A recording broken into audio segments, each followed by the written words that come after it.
nagugulat po kami kasi nandun kami sa shooting incident. Kitang-kita namin si Mamalapat nandun sa shooting incident at nakatutok yung baril nila sa amin kasama si Boyong. Question ko po dun sa ating mga kapulisan is yun po ay bugso po ng damdamin ng aming pamilya. Kasi po kami po yung namatayan dito. Bakit kami po yung nagiging masama po dito sa mata po ng authority. So regarding po naman po dun sa nangyari sa RH12, nakabinbin naman po sa korte yung kaso. So ang amin po, pinapabayan na lang po namin sa ating korte. Yes, walang problema doon. In fact, gusto ko lang ipaalam sa inyo na yung pending case, hindi yan bar for the conduct of this Senate inquiry in AWG. Do you stand by your statement? Yung sinabi mo, yung mga allegation mo. Marami kang inaalis eh. Number one, ganito. Simula sa ngayong araw, ibabaybas ang 3 brothers, meaning 3 kayong magkapatid. Opo. Pareho kayong barangay kapitan. Opo. Ang 3 brothers, ilalans ang 3 search warrants against Cap Bimbo. Options of the police according to him. Tataniman ako drugs at gumagawa ng solusyon ay ang authority para mapatay ako. Recording in progress. These are very serious allegations. You are imputing to the police. So can you please, for the record, clarify to this committee kung itong lahat ng pinagsasabi mo ay paninindigan mo or binabawi mo or what? Anong status ngayon dito ng pinagsasabi mo? Because this is the meat of our investigation. Dahil kung sabihin mong totoo ito, hindi ako hinto sa kakaimbestigahan ng mga polis. Yes, sir. Tell this committee para magawa natin ng kaukulang action. Sige nga, anong masasabi mo dito? Yung nasabi ko po is dala lang po yun ng aming sama ng loob, sir, sa dami po ng naririnig namin na balibalita lang. So hindi ko po napigilan yung sarili ko. Hindi ko po napigilan yung sarili ko maglabas ng aking ninanaing po, sir. You have your lawyer, ha? You can ask your lawyer for advice, legal advice sa mga sinasabi mo dito. So, ibig mo sabihin,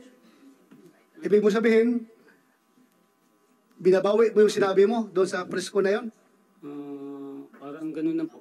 Hindi yung parang ganun na. You must be klaruhin mo yung sinasabi mo. Opo, sir. For the record, nire-record tayo dito. Opo, sir.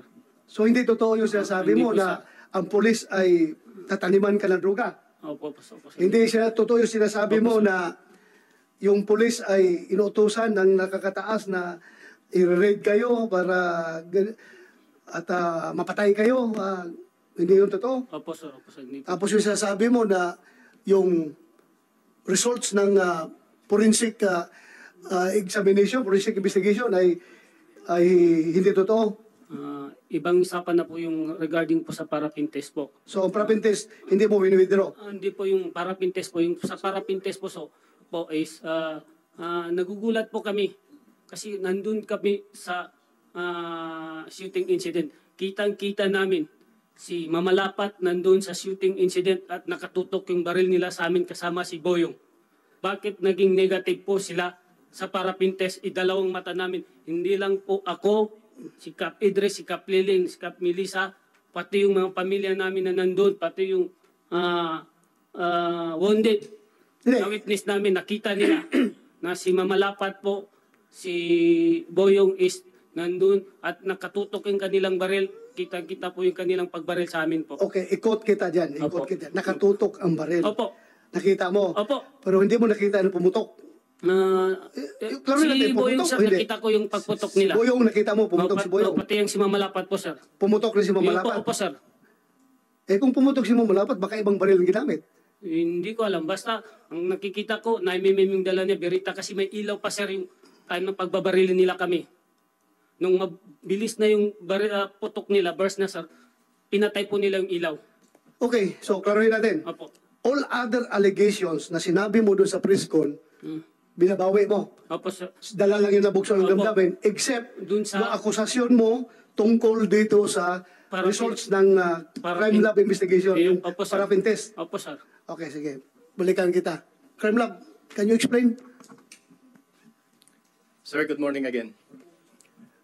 The result of the paraffin tests are all negative for the persons, 12 persons. Sir, even though if the person fired a gun, it will give a negative result because of several factors. Number one, for example, if you wear a gloves, of course the gunpowder residue will not embed the gunpowder nitrates on your hand. So that's why it will give you a negative result. Number two, the wind velocity. If the wind is strong enough that it will not embed to your hand, of course, the paraffin gas will give negative result. Second, the humidity. And third, the barrel of the gun. It is much more farther from your hand. The gunpowder residue will not land to your dorsal portion of your hand. And if you fire a gun to a horizontal against vertical, most probably the vertical will give you a positive, while the horizontal will give you a negative result. That are those factors, Your Honor. Thank you for that explanation. Nakuha mo, Barangay Kapitan? Sabi ng crime lab, I will rephrase ang sinasabi ng crime lab, yung sinasabi nila na negative for paraffin test, hindi yan ibig sabihin na hindi siya pumutok ng baril. Dahil may mga factors na pwede mangyari. Hindi mo pa sinabi yung isang factor na matanggal yan kapag mayroon kang ihugas na, ihugas na tanggal sa kamay mo. After ka pumutok, maghugas ka ng suka, ano ba yung mga style na yan? Sige nga. Your Honor, I will negate that claim. It is because suka is an acetic acid which is insoluble doon sa, hindi niya madidissolve ang gunpowder residue. Hindi madissolve? Yes, Your Honor. Pero matanggal? Pwede matanggal kung... As a chemist, Your Honor, because I am a chemist by profession, Okay. and the nitrates will not dissolve, the acetic acid will not dissolve Thank you. gunpowder nitrates. Thank you for that explanation. Mr. Chair? Yes, go ahead. Sige, klaruhin lang natin ulit, no? Sa PNP, and body can, again, for the record, talagang halos lahat ng suspect that were apprehended, nag-negative talaga. Wala ni isa. Pati doon sa ballistics, walang nag-positive, walang nag-match. Parang ang hirap pa ng Mr. Chair, kasi kung, if they were apprehended on site, on that situation, so parang saan ang galing yung, ginamit na baril at sino yung mga pumutok? Siniklaim na ito ng kapitan, nakita ito si Master Sergeant na nandun din po. Can you explain? Thank you, Senator JB. Can you Your respond? permission, Your Honor. Yeah, Ballistic examination is different from paraffin test, Your Honor. Yeah, we know that. The paraffin test, Makakasabi niyo na but kasi sir, negative lahat eh. Wala yes. rin nag-match. So, Yes, sir. we just want for the record, because of the incident, na lahat ng nahuli niyo, lahat negative sa paraffin, pati sa ballistic, wala nag-match. So, Your Honor, the firearms which we have examined did not match to those fired cartridges that were recovered at the crime scene. It means, hindi po nagamit yung mga baril doon. ibig sabihin, yung mga nagamit po, doon sa mga lapas lang, ibang baril ang nagamit at iba rin po yung mga pumutok. Dahil yung mga suspect, negative lahat. Yung mga baril, wala akong nag-match doon sa inyong ballistics. Probably, Your Honor. Well, narinig yung explanation ng PNP, di ba? Opo, sir. It doesn't mean na negative siya sa powder burns ay hindi siya pumutok ng baril. Maraming factors na sinasabi niya. Opo. So, for the record, Crime Lab, did anybody influence you to make the results negative? For the record. Thank you for the question, Your Yeah. Honor. Nobody will dictate the result of our examination, Your Honor, particularly, and anyone cannot dictate us because we are a man of science. Thank you for that. Recording in progress. Thank you for that answer. Ako, para sa lahat. Para sa lahat ito, ha? I've been the chief PNP. Lahat sigurong mga decision, prangkahan lang tayo dito. Including Rias, pwede ko makashare na aking sentimento at pwede akong pakinggan ng Rias pagdating sa decision making nila kung sino i-dismiss o hindi. Pwede ko ma-influence yung si IDJ sabihan ko na si IDG, tingnan nyo kung paano yan, paano, alam na nyo. Ha? Pwede. Pero pagdating sa crime lab, ako, honest, swear to God, swear to Allah, sasabihan ka talaga ng crime lab na, sir, that is against our professional conduct. Hindi talaga yan pwedeng baguhin. At kami naman, nakakataas sa kanila sa crime lab, never din kami mag-attempt talaga kausapin silang baguhin yung kanilang results ng kanilang ginagawang investigasyon dahil kung ikakasira yan ng crime lab, ikakasira yan ng buong PNP. Di ba? So nobody talaga kahit na kapatid ko magpa-drug test dyan, tapos positive, sa halimbawa, positive kapatid ko. Sabihan ka ng crime lab, sir, wala kami magawa dyan. Hindi ko talaga pwedeng gawing negative ito. Sa totoo lang ha, that's my honest declaration to everyone listening here. Dahil nga, kung meron mang the last institution ng PNP na pwedeng babalasubasin ng PNP leadership is the crime lab. That I can tell you straight in the eye. Never mong madidilute ang result ng crime lab. Aside from the professionalism of the people in the crime lab, science-based talaga yan sila.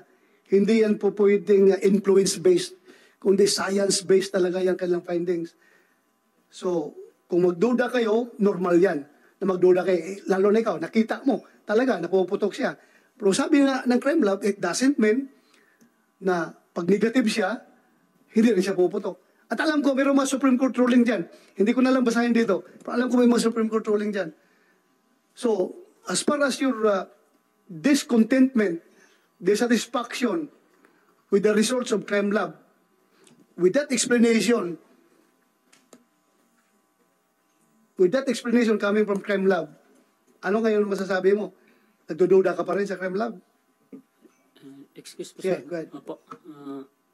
Sir, meron po kaming isang witness po na nag-testify na rin po sa korte, nakasama po doon sa na-detain. Pero ibang kaso po siya, pero kasama na-detain doon. Nakita nila po bago parapin test, si Mamalapat, sila Boyong, pati yung kasama yung 12, naghugas muna sila. At nandun na rin sa korte yung kanyang testimony, sir. So, kaya nagdududat po talaga kami bakit po sila nag-negative. Okay nga. Wala na tayong problema dyan. Nasa korte na yan. Nakapile na kayo, di ba? Pero explanation nga ng crime lab, kahit na maghugas ka ng suka, hindi madidissolve yung nitrate na nakabaon dyan sa mga skin mo. Much more kung tubig lang ang hinugas, tubig at sabon. Hindi talaga matanggal yan. Kaya nga, anyway, you fight that in the court of law, yung allegation ninyo. Pero science-based itong sinasabi ng forensic expert natin na ganun talaga. Hindi talaga matanggal daw yun kahit na maghugas ka. Am I correct? Yes, Your Honor, that is correct, Your Honor. Maghugas ka ng tubig at saka sabon, hindi pa rin matanggal yung nitrate dyan sa katawan mo? Actually, Your Honor, when you use detergent or soap, the possibility na mag-positive ka dahil may oxidizers po yon. Okay. Pero kung wala, Your Honor, yung sabon, suka, hindi, sir. Hindi talaga, mga sir. meat na lang yun ng mga lumang pulis. Yung Yes, Your suka Honor. na yan, Yes, mga Your meat Honor. na lang yan. So, Sir, yes, go ahead. dagdag ko lang doon po sa testimony ng aming witness, sir. Naghugas po sila ng sabon at saka alcohol po. Alcohol. Bago sila nagparapin test. Alcohol. Opo. It will not change kung talagang gunpowder yun, sir. At saka oxidizers man. It will not change daw. Please, ito, kwan ito, chemical engineer ito, bago nagiging forensic expert. Kinuha yan ng PNP dahil sa kanilang expertise. So, at saka professional yan sila. Plus yung aking explanation kanina, na nobody talaga makaka-influensya dyan sa kanila ginagawang examination. Your Honor, I'm a forensic chemist, Your Honor. I'm not an engineer. Hindi pala. Hindi ka pala chemical engineer, forensic chemist. Yes, Your Honor. Yes, chemist, Your Honor. Thank you for that correction. So, ulitin ko. Aside doon sa pagdududa nyo sa forensics, yung particularly paraffin test, all other allegation na sinabi nyo doon sa press con mo is binabawi mo. Opo sir, dala lang po ng bugso ng damdamin po ng pamilya namin. Especially Okay. po sa kay Kap Idris po. So thank you for that.